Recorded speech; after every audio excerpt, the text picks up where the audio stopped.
Vaccine ay nandito na, panlaban kay corona, virus na di mo nakikita.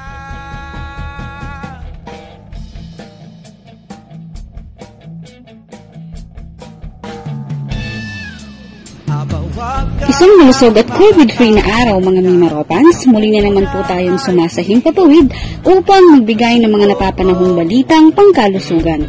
Welcome pong muli sa ating DOH Mimaropa Hour, bida sa kwentuhang pangkalusugan. Ako si Liv Ivelane Villanueva mula sa Health Education and Promotion Unit ng DOH CHD Mimaropa, ang inyong bidang kasangga sa tamang impormasyon tungo sa kaalamang pangkalusugan. Para po sa ating COVID-19 regional update, as of December 21, ang rehiyon ng Mimaropa ay nakapagtala ng isang bilang ng panibagong kaso ng COVID-19. Sa kabuuan, mayroon ng 163 na bilang ng aktibong kaso sa buong rehiyon. Samantala, ang kabuuang bilang ng lokal at imported na kaso ng COVID-19 na naitala sa ating rehiyon ay 33,749. At ang kabuuang bilang ng ating recovered cases ay 32,034. Narito naman ang pagkakahati-hati ng active COVID-19 cases per provinces. 60 sa Oriental Mindoro, 16 sa Occidental Mindoro, 5 sa Marinduque, 13 sa Romblon, 39 sa Palawan, at 30 sa Puerto Princesa. Para sa karagdagang impormasyon, bisitahin ang ating official Facebook page, DOH CHD Mimaropa. Ngayong araw ay amin pong ibabahagi sa inyo ang ating pong Department Circular Number 2021-0561 o ang ating pong guidelines for a safe and healthy holiday celebration during the COVID-19 pandemic. Ngayon po kahit papaano ay nag-improve na ang COVID-19 situation sa ating bansa, gawin na rin natin ang ating malawakang COVID-19 vaccination drive. Tayo po dito sa DOH, we advocate for healthier way to celebrate the holiday season, kung saan ang pamilyang Pilipino ay makapagdiriwang ng ligtas na Pasko sa pamamagitan ng pagpili ng healthier at safer option ng pagdiriwang. However, with the threat of the Omicron variant, we strongly advise the public to remain vigilant against COVID-19. Ang pagdadaos ng holiday celebrations virtually ay mariin pa rin po nating inirekomenda to minimize ang risk ng COVID-19 transmission.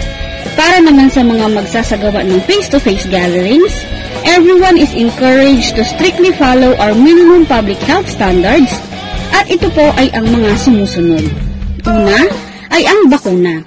Ang lahat po ng eligible population ay hinihikayat na makapagbabakuna kontra COVID-19.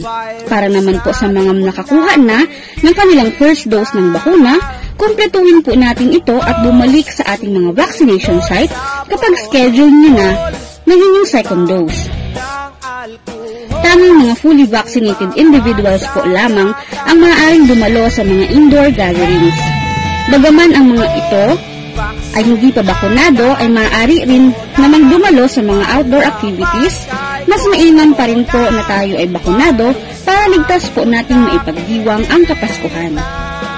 Ngayong Kapaskuhan po, ang pagpapabakuna ay isa sa mga pinakamainam at magandang regalo na maaari nating maibahagi sa ating sanlibutan. Susunod po sa ating mga minimum public health standards ay ang airflow. Ang pagdadaos po ng mga selebrasyon ay mas mainam sa outdoor venues upang masigurado na mayroong magandang daloy ng hangin. Para naman po sa mga indoor venues, especially in establishments, it is recommended to use carbon dioxide monitors to identify poor ventilation and also institute measures to improve airflow upang mabawasan ang risk ng pagkalat ng COVID-19. Let us also ensure proper ventilation sa pamamagitan ng pagbubukas ng ating pinto o hindi naman kaya ay bintana upang magkaroon ng air circulation. Susunod po ay ang mask. Ugaliin po natin ang palagiang pagsunod ng medical grade mask sa lahat ng pagkakataon. Kung hindi naman ito available, inirekomenda ang pagsusuot ng 2 cloth masks. Susunod po, palagi po natin isaisip ang pagkakaroon at least 1 metrong distansya sa ating mga nakakasalamuha. Limitahan po natin ang pagdaos ng face-to-face gatherings hanggat maaari. Obserbahan din po natin ang pagsunod sa guidelines ng IATF sa mass gatherings. Gatherings may be allowed depending on the allowable maximum capacity under the COVID-19 alert level of the area. Alert level system setting, indoor venues, 100% for alert level 1, alert level 2, 50%, alert level 3, 30%, alert level 4, 10%, and alert level 5 not allowed. Outdoor venues, alert level 1, 100%, alert level 2, 70%, alert level 3, 50%, alert level 4, 30%, and alert level 5 not allowed. Next po dyan ay ang hugas.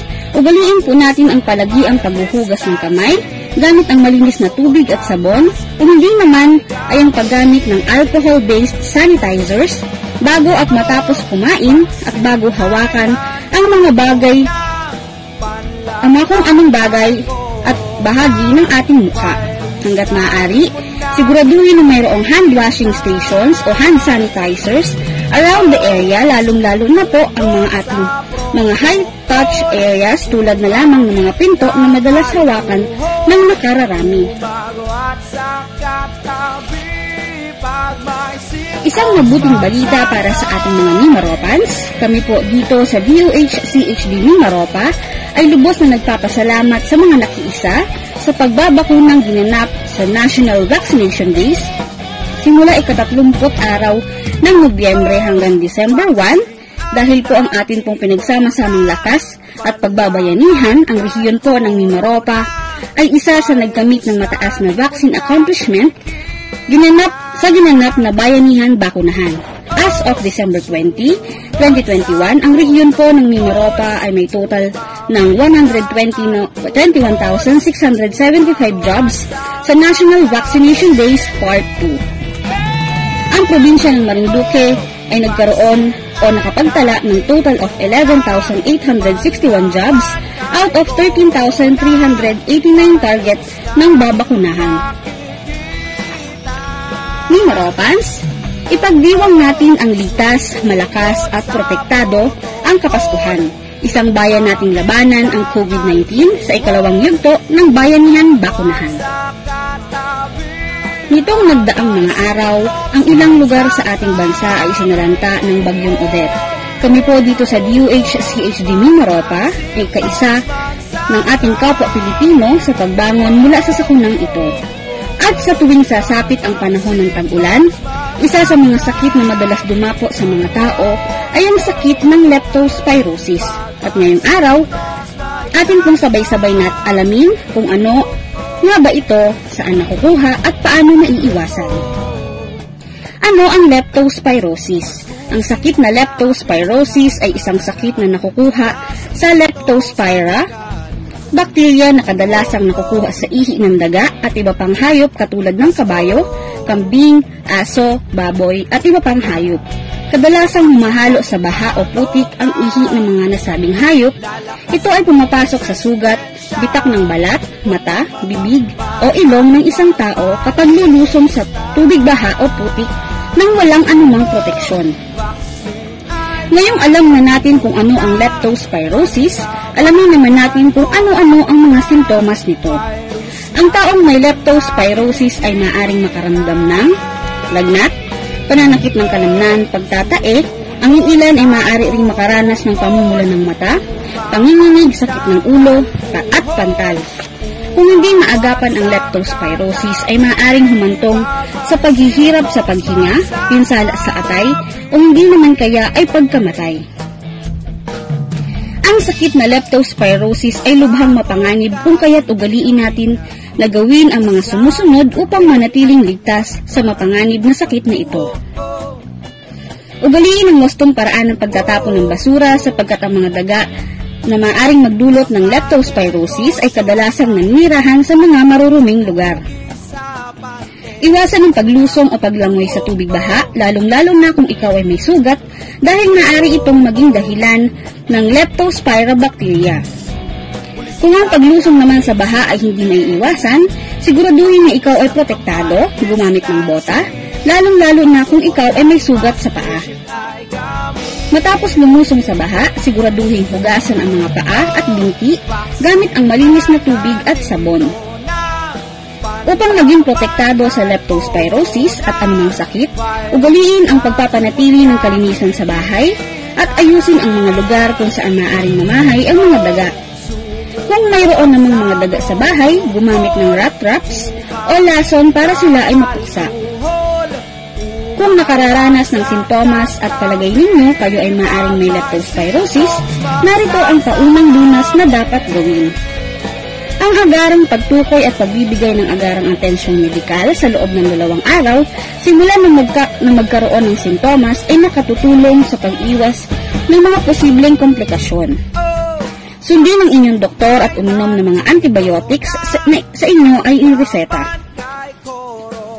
O ayan mga Mimaropans, ngayong alam na natin kung ano ang leptospirosis at kung paano ito maiiwasan, tayo ay manatiling ligtas ngayong panahon ng tag-ulan at lalong-lalo na ngayong panahon ng pandemya. Mimaropans, bago tayo magtungo sa ating talakayan ngayong araw, narito muna ang isang napakahalagang sorpresa para sa lahat. Nagpares bakuna ka na ba? Kung oo, sumali na sa Bakunado Panalo Raffle. Basta't bakunado ng COVID-19 vaccine, may tsansa kang manalo ng 1 million pesos sa grand draw at isa sa 100 winners of cash prizes sa monthly draw. Ang National E-Raffle na ito ay bukas para sa lahat ng Pilipinang may edad 18 gulang pataas na nakatanggap na ng at least isang dose ng COVID-19 vaccine simula March 1, 2021 hanggang December 15, 2021. Mga OFW na nakatanggap ng at least isang dose ng COVID-19 vaccine dito sa Pilipinas. Upang makasali, step 1, register for free. Text RES Bakuna Reg space name / age / address at isend sa 8933. Step 2, i-text ang vaccine details. Pagkatapos mag-register, i-text po ang RES Bakuna space unang letter ng brand na inyong natanggap na bakuna / pangalan ng inyong respective LGU / at ang panghuli ang petsa o araw ng inyong bakuna at isend sa 8933. Ang first dose po is equivalent to 1 raffle entry. Ngunit kung kayo naman po ay isang senior citizen, kayo po ay makakatanggap ng additional +1 raffle entry. Para naman po sa pang-second dose, ang mga fully vaccinated ay makatatanggap ng 2 raffle entries at additional 2 raffle entries para sa mga senior citizens. At ang panghuli, kung kayo po ay nakatanggap ng J&J na vaccine, kayo po ay makakatanggap ng 3 raffle entries at additional 3 raffle entries para sa mga senior citizens. Piso lang kada send mga kabida. Para sa buwan ng Oktubre, nai-anunsyo na ang 50 na bunot upang makatanggap ng 5,000 pesos each. At ngayong Nobyembre, 50 ang may tsansang manalo ng 5,000 pesos para sa monthly draw. Sa raffle draw na gaganapin sa Disyembre, 10 naman ang maaring manalo ng 100,000 pesos. Habang isa naman ay may tsansang manalo ng 500,000 pesos. At para sa grand draw, isa ang mag-uuwi ng 1 million pesos. 3 monthly draws at isang grand draw of 1 million ang naghihintay sa December 2021. Kaya sali na mga Mimaropans. Ang proyektong ito ay hatid sa inyo ng Philippine Amusement and Gaming Corporation, Department of Health, National Task Force at Z Philippines. Para sa iba pang detalye, magtungo lamang sa official Facebook page ng Department of Health, Philippines.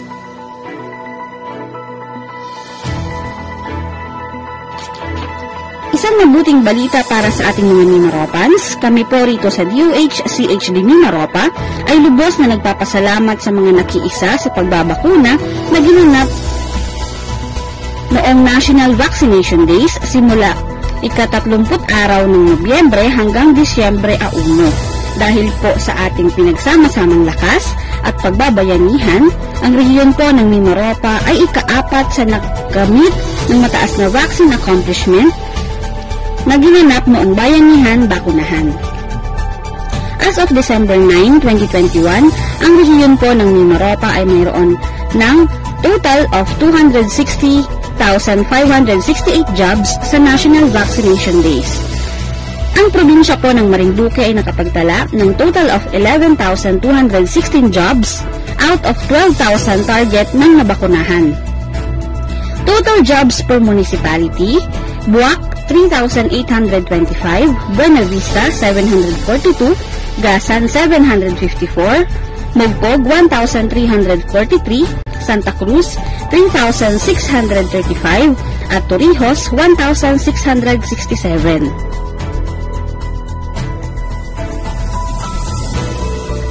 Ngayon, magkasama muli nating tulungang bakunahan ang bawat komunidad sa National Vaccination Days 2 ngayong December 20 to 22, 2021 sa rehiyon ng Mimaropa. Tulong-tulong tayong magbigay ng regalo ng mas ligtas na Pasko sa bawat pamilyang Pilipino. Layo ng Bayanihan Bakunahan na pataasin ang bilang ng mga Pilipinong bakunado kontra COVID-19 upang maabot ang 70% ng ating populasyon at tuluyan ng makamit ang herd immunity. Hinihikayat namin ang lahat na magboluntaryo sa ating mga vaccination sites through your LGUs. Maaari ring suportahan ng inyong mga kapamilya o kaibigan na magpabakuna, lalong-lalo na ang ating mga mahal na lolo at lola na siyang mas nangangailangan ng higit na proteksyon against COVID-19. At dahil nalalapit na rin ang season of giving, bakit hindi natin gawing handog para sa ating mga pamilya ang malusog at ligtas na pamumuhay?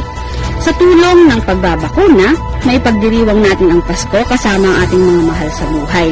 Mas magiging kampante ang buong pamilya na magdiwang ng Kapaskuhan kung lahat ay may dagdag na proteksyon, kasama ang pagsasagawa of course ng ating mask, hugas, iwas, at isama na rin natin ang airflow. Mimaropans, ipagdiwang natin ng ligtas, malakas at protektado ang Pasko.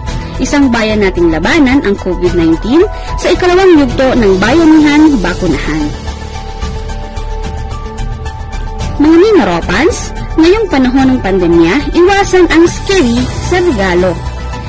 Kaya regalo ang ihandog sa inyo ngayong Pasko. Ngayong araw, sabay-sabay po natin alamin ang do's and don'ts sa pagbili ng regalo. Kung bibili ng laruan para sa mga bata, tingnan ng mabuti ang label. Sundin ang abiso sa label ukol sa tamang edad ng gagamit, tamang paggamit at iba pa. Itabi ng maayos ang pinagbalutan at pinaglagyan ng laruan. Itago ito sa lugar na hindi maaabot ng mga bata. Kung bibili ng regalo para sa mga batang edad 3 pababa, siguraduhin wag silang bibilhan ng mga sumusunod na bagay. Mga bola na may diameter na 1.75 inches o mas maliit pa upang maiwasan ang mabulunan, mga laruang madaling mabasag, mga laruang may mga parteng maliliit na natatanggal, mga laruang may matatalas na parte, at ang panghuli, mga laruang elektrikal. Kung ito ang ibibigay, gamitin ang mga patnubay ng magulang. Narito naman ang mga laruang iminumungkahe para sa ating mga chikiting. Para sa mga chikiting na 0 to 1 year old, nariyan ang mga rattles, malalaki at makukulay na bola, stuffed toys at animals. Tandaan, ingatan na huwag maiwan sa crib ng sanggol ang mga ito dahil maaari itong maging sanhi ng suffocation. Para sa mga 2 to 3 years old o toddlers, mga animal figures na gawa sa kahoy, manika, kotse-kotsehan, at modeling clay. Para naman sa mga 4 to 5 years old o preschoolers, mga puppets, push toys, building blocks, mga bola, saranggola, at bisikleta. Ngayong holiday season, green is in.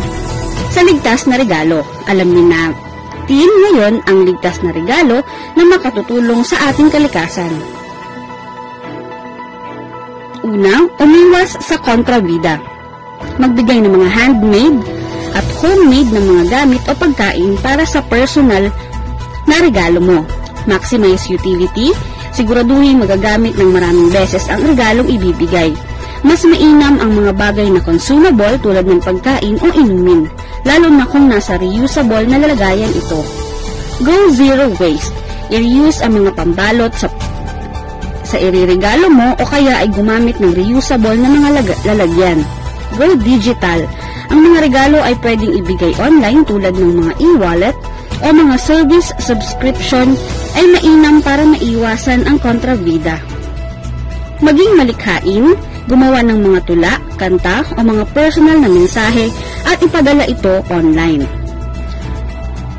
Gawin na lang ang pagbibigayan ng regalo online, ipadala ang mga regalo gamit ang mga courier services at sabay-sabay itong buksan sa video call. Mga Mimaropans, panahon man ng pandemya, hindi pa rin hihinto ang ating nakaugalian na tradisyon sa pagbibigayan. Maaari pa rin tayong magbigay ng regalo sa mas ligtas na paraan. Dahil ngayong panahon ng pandemya, bida ang nagbibigay ng ligtas na regalo. Isa pang paraan upang masigurado natin na ligtas ang Christmas, kasama ang mga mahal natin sa buhay ay siguraduhin na masustansya ang ating handaan. Alam kong sanay tayo sa maraming handaan tuwing Kapaskuhan at madalas ay mataas ito sa kolesterol, taba at asukal. Kaya naman nandito ang ilang mga tips mula sa National Nutrition Council para tulungan tayong gawing mas healthy ang ating mga handa. Kung ikaw ay magluluto o maghahanda ng pagkain, maaaring gawin ang mga sumusunod. Tip number 1, planuhin ang mga ilulutong pagkain, isipin ang health condition ng inyong kapamilya, lalo na ang mga matatanda para hindi sila makakain ng hindi mabuti para sa kanilang kalusugan. Tip number 2, shop smart. Basahin ang nutrition labels ng mga binibiling rekado, mainam na piliin ang mga low fat, low sugar o low salt kung kaya ng budget. Tip number 3, piliin ang mga recipe na may gulay at siguraduhin na sariwa ang mga gagamiting rekado at bawasan ang paggamit ng processed food. Maaari ding maghanda ng mga prutas at sariwang gulay bilang pika-pika. Tip number 4, piliin ang uri ng pagluluto. Halimbawa, gawing inihaw na manok kapalit ng fried chicken dahil hindi kailangan gumamit ng mantika dito. Bukod dito, maghanda ng isda at piliin ang mga parte ng baboy o baka na hindi masyadong mataba. Kung ikaw naman ay dadalo at makikikain sa inyong kaanak, tandaan ang mga sumusunod. Tip number 1, huwag magpapalipas ng gutom upang maging sanhi ito ng labis na pagkain o mabilis na pagkabusog. Tip number 2, gamitin ang pinggang Pinoy. Ito ay inirerekomendang itsura ng ating plato sa isang kainan. Dapat mayroon ng grow food tulad ng ulam at karne, go food tulad ng pasta, noodles at kanin, at dapat ang kalahati ng ating plato ay glow food tulad ng gulay at prutas. Tip number 3, kumain ng dahan-dahan, lalo na kapag handaan para maiwasan ang labis na pagkain. Magpahinga ng 5 hanggang 10 minuto para makita kung busog na o hindi pa. Tip number 4, huwag makipag-usap ng malapit sa handaan dahil maaari itong magdulot ng labis na pagkain kahit ikaw ay busog na. At ayan ang mga simpleng tips para masiguradong healthy ang ating handaan ngayong taon. Dahil tayo ay nasa gitna pa rin ng pandemya, dapat ay ginagawa natin ang ating makakaya para siguradong malusog ang ating katawan, pati na rin ang ating pamilya. Sa ganitong paraan, mas malalabanan natin ang COVID-19. Mimaropans, malapit na nating salubungin ang bagong taon at ang pag-iwas sa mga pinsala sa katawan na dulot ng paputok ay isa sa focus ng kampanyang Ligtas Christmas sa Healthy Pilipinas. Ito ay ang iwas paputok. Tara't alamin natin kung ano nga bang epekto ng paputok sa ating kalusugan. Ano-ano ang mga idineklarang epekto ng kalusugan ng paggamit ng paputok? Blast o sabog o paso na may pagputol o amputation, blast o sabog o paso na walang putol o amputation, ang pinsala sa mata na maaring humantong sa pagkabulag, tetanus, pagkalason at kamatayan. Maliban sa epekto sa kalusugan, meron bang masamang epekto ang pagpapaputok sa mga hayop at kapaligiran? Ang mga sumusunod na unwanted second noise ay may mga nakakapinsalang epekto rin. Ang karaniwang antas ng ingay na itinakda ng Department of Environment and Natural Resources para sa ambient environment ay 60 dB sa araw at 50 decibel sa gabi. Ang mga paputok ay maaaring lumampas sa 140 decibels. Ang ingay sa 85 decibel above ay maaaring makapinsala sa pandinig. Ang pagtaas sa mga antas ng tunog ay maaaring humantong sa pagkabalisa, pansamantala o permanenteng pagkawala ng pandinig, mataas na presyon ng dugo, at pagkagambala sa pagtulog. Ang mga paputok ay maaari ding magdulot ng mga stress o problema sa ating mga alagang hayop sa bahay. Ano ang 3 pinakadelikadong uri ng paputok? Ayon kay Dr. Benito P. Atienza, presidente ng Philippine Medical Association, ang unang uri ng delikadong paputok ay ang sparkles. Ito ay peligroso dahil karamihan sa mga magulang ay iniisip na ito ay tamang firework para sa mga bata, ngunit ang mga ito ay nananatiling mainit kahit walaan na ang spark, kaya naman inirekomenda ang paghulog nito sa baldeng may tubig upang masigurong mapatay ang apoy. Pangalawa ay ang aerials. Ito ay ang mga paputok na kadalasang nabibili sa mga firework stands o retail stores. Ngunit ang mga ito ay hindi laruan. Sa katunayan ay maaari itong magdulot ng pinsala sa katawan at pagkapaso. Ang mga ito ay dapat maingat na gamitin at ang mga nanonood nito ay dapat dumistansya upang mas ligtas sa panganib. Ang pangatlo ay fountains. Ayon sa datos ay 38% ng firework injuries ay sa mukha, ulo, tenga at mata. Ang paputok na ito ay delikado dahil karamihan ay sinisindihan ito mula sa itaas. Inirekomendang sindihan ito mula sa paligid upang mapababa ang tsansang matamaan ang mata ng mga sparks mula dito. Upang maiwasan natin ang mga pinsala sa katawan at pagkapaso na dulot ng paputok, alalahanin ang mga sumusunod. Huwag hayaan ang mga bata na maglaro ng paputok sa kahit anong pagkakataon. Gamitin ang mga paputok sa mga lugar na ligtas. Dapat walang mga bagay na madaling masunog. Huwag susubukang sindihan muli ang mga paputok na hindi pumutok. Ilublob kaagad ito sa tubig at itapon. Kapag ang paputok ay kasalukuyang nasusunog, manood mula sa ligtas na distansya at bigyan ng sapat na oras itong matapos bago lapitan. Kung sakaling tayo ay napaso o nasugatan dulot ng paputok, narito ang mga dapat ninyong gawin. Ang pinakauna at importanteng gawain ay siguraduhing malinis at tuyo ang sugat. Hugasan ito ng sabon at maligamgam na tubig. Ang paggamit ng Neosporin o iba pang topical ointment ay kadalasang hindi kailangan dahil maaari itong magdulot ng mabagal na paggaling ng sugat. Mas mainam na panatilihing malinis at tuyo ang sugat. Kung ang sugat ay mas malaki pa sa palad ng kamay o ito ay malapit sa mata, ilong, tenga o mga daliri sa kamay at paa, inirekomendang ipatingin ito sa doktor upang makasigurado. At ang panghuli, kapag mayroong sintomas ng infeksyon tulad ng lagnat o increased pain, mainam na kumonsulta sa doktor. Ilan din sa mga dapat tandaan kapag naputukan ng sarili o kaanak at malala ang pinsala nito sa katawan, ay kaagad na pumunta sa doktor o ospital. Huwag banlawan ang mata ng tubig o lagyan ng ointment. Inirekomendang butasin ang ibabang banda ng paper cup at ilagay ito sa paligid ng mata upang maprotektahan ito at saka magtungo sa emergency room. Kung nagtamo ng malalang pagkapaso, tanggalin ang damit sa parteng napaso at padaluyin ang malamig na tubig dito. Lagi nating tandaan ang mga payo sa atin lalo na ngayong Pasko at Bagong Taon para ligtas nating tatapusin ang 2021 at ligtas din nating sasalubungin ang 2022. Mayroon naman tayong alternatibong pampaingay na mas ligtas tulad ng tambol, tamburin at mga kaldero. Pero dahil tayo ay nasa gitna pa rin ng pandemya, hindi pa rin inirekomenda ang paggamit ng torotot dahil sa pag-ihip ng hangin mula sa ating bibig ay maaaring maging rason ng pag-alis ng mask at pag-transmit ng COVID-19 virus. Ang ating pagsunod, pagkakaisa at pagtutulungan ay siyang susi upang maprotektahan natin ang ating sarili, pamilya at komunidad laban sa mga sakit at pinsala sa katawan. Ngayon, dumako naman po tayo sa ating segment na Check the Facts.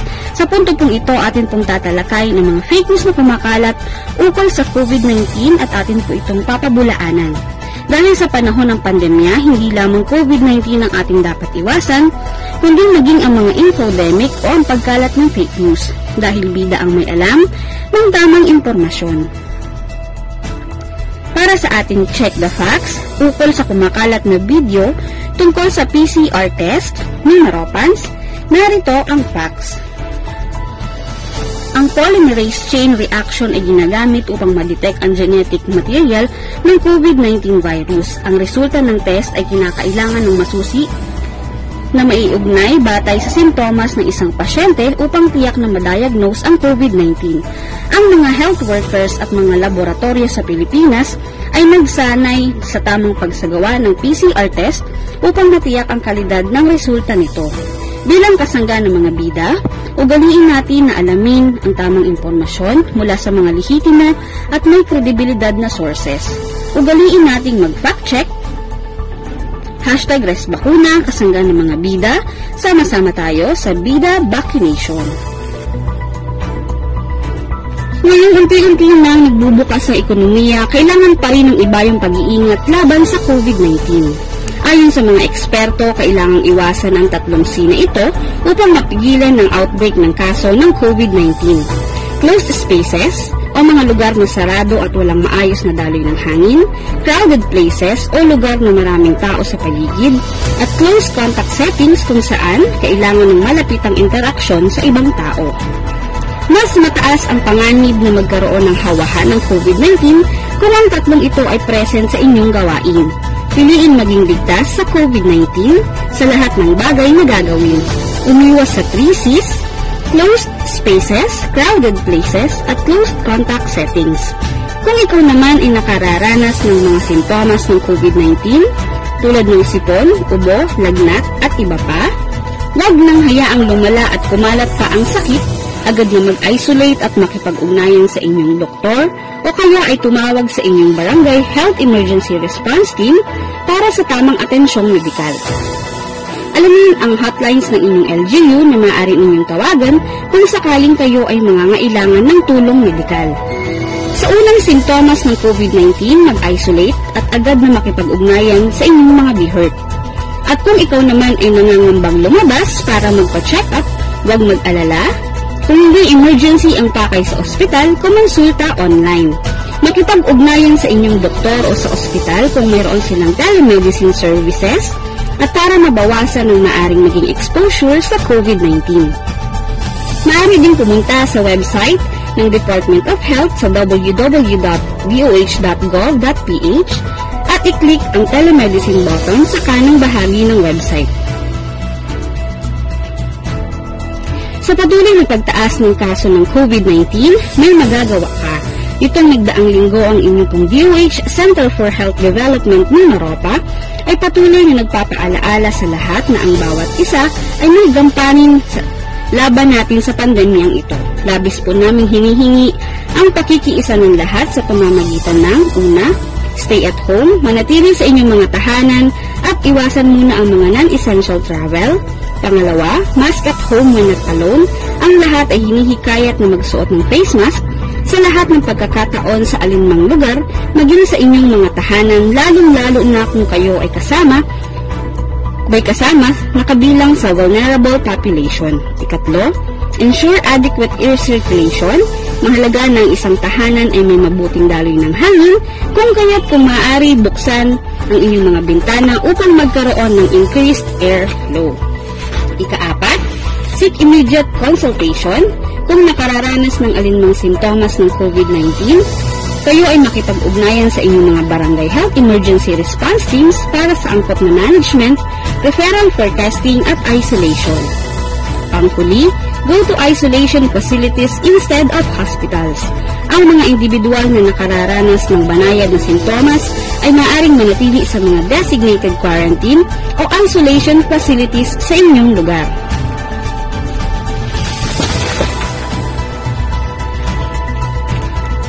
Habang isinasabuhay natin ang new normal, huwag tayong maging kampante dahil ang virus ng COVID-19 ay tila baga laging nagbabantay at handang umatake sa mga individual na walang sapat na proteksyon. Sa banta ng pagkalat ng mga new variants ng virus, atin pong tandaan, kahit tayo po ay fully vaccinated na, mainam na mas pag-igtingin natin ang mahigpit na pagsunod at pagsasagawa ng ating mga minimum public health standards.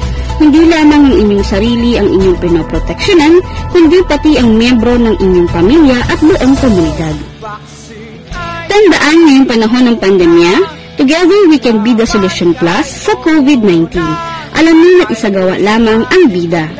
Bawal ang walang face mask at face shield, isanitize ang mga kamay, at umiwas sa mga kulob na lugar, dumistansya ng 1 metro at limitahan ang pisikal na interaksyon sa iba, alamin ang tamang impormasyon at ang panghuli, suportahan ng FDA-approved na bakuna. #ResBakuna kasangga ng mga bida, sama-sama tayo sa Bida Vaccination.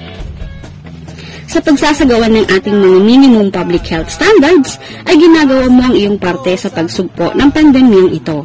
Kung kayo po ay may karagdagang katanungan at suwestyon, may nais na ibahaging impormasyon tungkol sa inyong kalusugan, bukas po ang aming tanggapan at maaari kayong magpadala ng inyong mensahe sa aming official Facebook account DOH-CHD Mimaropa at Pidoho Marinduque. Munting paalaala maging ligtas at samahan ng mataimtim na panalangin na sama-sama natin malalagpasan lahat ng dagok na ating nararanasan ngayon. Ito pong muli ang inyong lingkod, Liv I. Villanueva mula sa Health Education and Promotion Unit. Maraming salamat po and stay safe everyone.